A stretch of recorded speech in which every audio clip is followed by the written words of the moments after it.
আসসালামু আলাইকুম।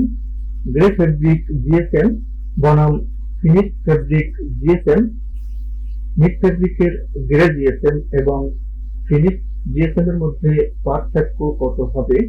আজকের আলোচনা থেকে এই গ্রে ফেব্রিক জিএসএম থেকে ফিনিশ ফেব্রিক জিএসএম কতটুকু বৃদ্ধি পায় এবং কেন বৃদ্ধি পায় সেই বিষয়টি সম্পর্কে আজকে আমরা জেনে নিব।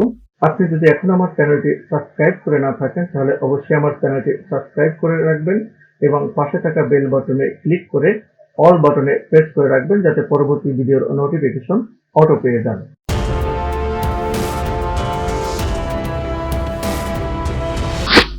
মিড ফেব্রিকের গ্রে জিএসএম বনাম ফিনিশ জিএসএম, সুতা পাওয়ার পর আমরা নিটিং মেশিনের মাধ্যমে কাপড় তৈরি করে থাকি।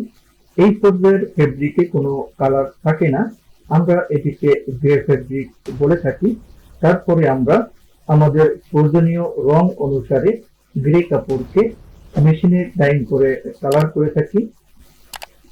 এখানে গ্রে ফেব্রিকের জিএসএম এবং প্রয়োজনীয় ফিনিশ ফেব্রিকের জিএসএম একই থাকে না।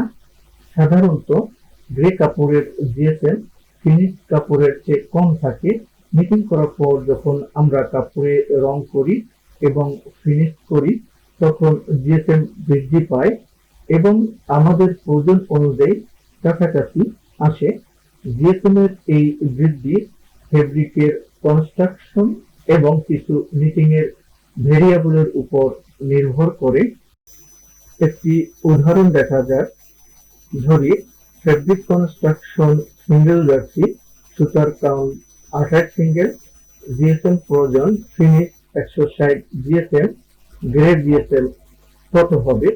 তার মানে এখানে কনস্ট্রাকশন যদি ফেব্রিকের সিঙ্গেল জার্সি হয় এবং ফিনিশ জিএসএম যদি 160 দরকার হয় তো সেক্ষেত্রে গ্রে ফেব্রিকের জিএসএম আমাদেরকে কত রাখতে হবে? বাস্তব অভিজ্ঞতা অনুযায়ী আমরা সিঙ্গেল জার্সি ফেব্রিক সম্পর্কে জানি। যদি আমরা 28 সিঙ্গেল সুতা দিয়ে কাপড় তৈরি করি তাহলে গ্রে জিএসএম 15% থেকে 20% বৃদ্ধি পাবে ডাইং এবং ফিনিশিং এর পরে। সুতরাং যদি আমাদের 160 জিএসএম সিঙ্গেল জার্সি ফেব্রিকের প্রয়োজন হয় তাহলে আমাদের গ্রে ফেব্রিকের জিএসএম রাখা উচিত। গ্রে জিএসএম সমান 160 জিএসএম মাইনাস 15 থেকে 20%। এখানে ধরে নিই আমরা 18% ফিক্স করলাম। তো 160 জিএসএম মাইনাস 18%, 160 থেকে যদি 18% মাইনাস করি তাহলে এখানে গ্রে জিএসএম সমান 131 জিএসএম। সুতরাং এখন আমরা জানি যে যদি আমাদের 160 জিএসএম এর সিঙ্গেল জার্সি কাপড়ের প্রয়োজন হয় তাহলে আমাদের গ্রে ফেব্রিকের জিএসএম 131 রাখা উচিত। এখন আমরা আরো কিছু ধরনের ফেব্রিকের জন্য গ্রে বনাম ফিনিশ ফেব্রিকের জিএসএম এর মধ্যে পার্থক্য দেখে নিব। এখানে আমি ফিনিশ ফেব্রিকের গ্রে জিএসএম এবং ফিনিশ ফেব্রিকের জিএসএম কেটে নিয়েছি। এটি হচ্ছে অনবয়ন রিড, কটন অনবয়ন রিড, এবং এটি হচ্ছে cotton single jersey grey GSM এবং ফিনিশ ফেব্রিক জিএসএম। তো এখন আমি অনবয়ন মেপে নিব গ্রে জিএসএম কত আসে এবং ফিনিশ ফেব্রিক জিএসএম কত আসে। অনবয়ন মেপে পার্সেন্টেজ বের করে নেব। এটি হচ্ছে সিঙ্গেল জার্সির গ্রে জিএসএম। এখানে সিঙ্গেল জার্সির গ্রে জিএসএম 142 আসছে।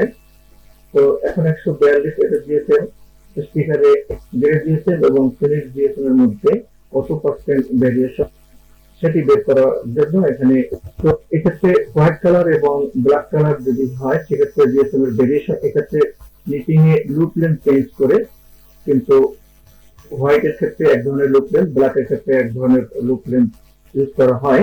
অল ওভার এটাল ফিনিশ ফেব্রিক জিএসএম এখানে 164 এখানে কিনেছি। এখানে ফিনিশ ফেব্রিক জিএসএম যে মেপে নিয়েছি সেম লট থেকে গ্রে যে লট থেকে ডাইস করা ফেব্রিক। অনবয়ন রিড জিএসএম দেখবো, জিএসএম এখানে রিডের গ্রেন তার মানে আমি রিডের কটন রেট দিয়েছি 41। এটা হচ্ছে গ্রে জিএসএম। এক্ষেত্রে লেখা ফেব্রিক জিএসএম কিন্তু আগের ফাংশন থাকে, একটা থাকে সেক্ষেত্রে এটি হচ্ছে ব্ল্যাক ফিনিশ ফেব্রিকের জন্য 182 আসছে। তো আমি লিখে নিচ্ছি সেম ওয়েতে গ্রে জিএসএম এবং ফিনিশ ফেব্রিক জিএসএম এর কত পার্সেন্ট ভেরিয়েশন সেটি দেখার জন্য এখানে লিখে নিচ্ছি। Online review single ratio same way লিখলে ব্ল্যাকের ক্ষেত্রে এবং হোয়াইটের ক্ষেত্রে এক ধরনের অল ওভার থাকলে ওইভাবে ক্যালকুলেশন করা হয়। এটি হচ্ছে ফিনিশ ফেব্রিকের গ্রে জিএসএম 211 পেয়েছি। ফিনিশ ফেব্রিকের গ্রে জিএসএম এখানে 211 আসছে, লিখে নিচ্ছি সেম ভাবে।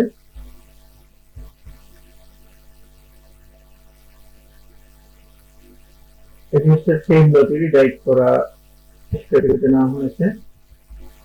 এখানে 280 পেয়েছি কিন্তু ফিনিশ ফেব্রিকের জিএসএম 280। তাহলে ফিনিশ ফেব্রিকের জিএসএম এখানে 280 পেয়েছি। এখন আমরা পারফেক্ট ও গ্রে জিএসএম এবং ফিনিশ দেখে নেব। এখানে ফিনিশ জিএসএম হচ্ছে 280 মাইনাস 211, ডিফারেন্স হচ্ছে 69। তো আমরা এখানে পার্সেন্টেজ যদি করি তাহলে কিন্তু এখানে 32% আসছে। তো ফিনিশের ক্ষেত্রে আমরা থেকে 32 এরকমই ক্যালকুলেশন করে পারফেক্ট পেয়েছি এখানে 32। তো এটি হচ্ছে অন বাই অন গিভ। অন বাই পেয়েছি আমি ফিনিশ জিএসএম 182 মাইনাস গ্রে 30, সেখানে 30। তাহলে অন বাই অন গিভ গ্রে এবং 30%। এটি হচ্ছে সিঙ্গেল জার্সি ক্যালকুলেশন। এখানে 164 মাইনাস 142, এখানে পার্সেন্টেজ 15.49 আছে। Fabric type grey GSM finish GSM. Fabric type এখানে হচ্ছে প্রথমেই সিঙ্গেল জার্সি ফেব্রিক যদি গ্রে জিএসএম 142 হয়, ফিনিশ জিএসএম 142 প্লাস 18%, কারণ সিঙ্গেল জার্সির ক্ষেত্রে 15 থেকে 20% পর্যন্ত ফিনিশ জিএসএম হয়ে থাকে। তো এখানে আমি 18% প্লাস করলাম, তাহলে 142 এর সাথে 18% যোগ করলে 168।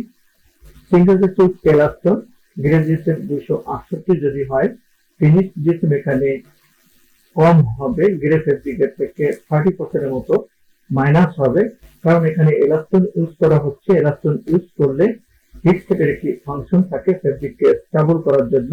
তো সেক্ষেত্রে গ্রে জিএসএম ফিনিশ জিএসএম থেকে 30% এর মতো বেশি থাকবে। তো এখানে ফিনিশ জিএসএম গ্রে ফেব্রিক থেকে আমি 30% এর মতো মাইনাস পাবো। সেক্ষেত্রে 268 থেকে 30% মাইনাস করলে 188 জিএসএম এখানে আমরা লেখার ক্ষেত্রে পাচ্ছি। রিড ফেব্রিক গ্রে জিএসএম যদি 140 হয়, ফিনিশ ফেব্রিক জিএসএম এখানে পাবো 140 প্লাস 30% সমান 182, কারণ রিডের ক্ষেত্রে 30% এর মতো ফিনিশ ফেব্রিকের ক্ষেত্রে জিএসএম বেড়ে যায়। এবার ফিনিশ ফেব্রিকের গ্রে জিএসএম যদি 211 হয়, তাহলে ফিনিশ ফেব্রিক জিএসএম পাবো আমি 211 প্লাস 30% সমান 274, কারণ ফিনিশ ফেব্রিকের ক্ষেত্রেও প্রায় 30% পর্যন্ত 30 থেকে 32% পর্যন্ত প্রায় জিএসএম বেড়ে যায়। এখানে গার্মেন্টসের ক্ষেত্রে ফেব্রিক জিএসএম একটি গুরুত্বপূর্ণ বিষয়, কারণ বাইরের রিকোয়ারমেন্ট থেকে যদি প্রোডাকশন ফেব্রিকের জিএসএম বেশি হয়, সেক্ষেত্রে কোম্পানির বড় ধরনের লস হয়ে যেতে পারে। এই জন্য উচিত প্রপার কাউন্ট সিলেক্ট করা বাইরের রিকোয়ারমেন্ট ফেব্রিকের জিএসএম পেতে হলে।